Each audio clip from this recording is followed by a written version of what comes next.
ఆదికాండము 18వ అధ్యాయం 1-2 వచనాలు చదువుదాం. మరియు మమ్రే దగ్గర ఉన్న సింధూర వనంలో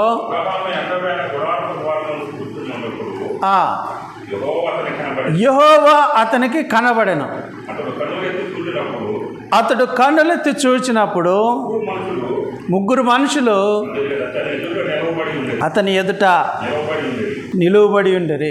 అక్కడ కనబడింది యెహోవా కనపడ్డాడు. కన్నులెత్తి చూసినప్పుడు 3 మనుషులు కనపడ్డారు. ఇది ఎలా సాధ్యం? ఏంటిది? మీరు చదివినప్పుడు మిస్టరీ లాగా అనిపించలేదా? యెహోవా కనపడటమైంది, కన్నులెత్తి చూసినప్పుడు 3 వ్యక్తులు కనపడటమైంది. ఎప్పుడైనా ఆలోచన చేశారా? ఎప్పుడైనా చదివారా అంతకు ముందు ఈ వచనాలను? మరలా అర్థమయ్యేంత వరకు చదువుతానే ఉండాలి. దాన్ని అర్థమయ్యేంత వరకు చదువుతానే ఉండాలి. ఇప్పుడు ఒక మనిషి అబ్రహాము దగ్గర ఉండిపోయాడు. ఒక నరుడు అబ్రహాము దగ్గర ఉండిపోయాడు.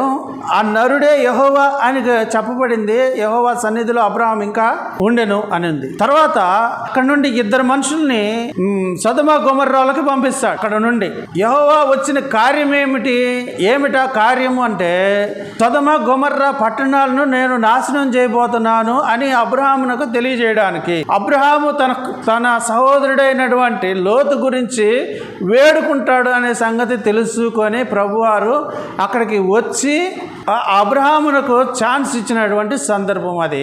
అప్పుడు వేడుకున్నాడు, ప్రభువా ఒకవేళ 50 మంది ఉంటే, 2 ఉంటే, ఇదిగో నీ ముందు నేను మాట్లాడడానికి తెగిస్తున్నాను అని అడుగుతున్నాడు.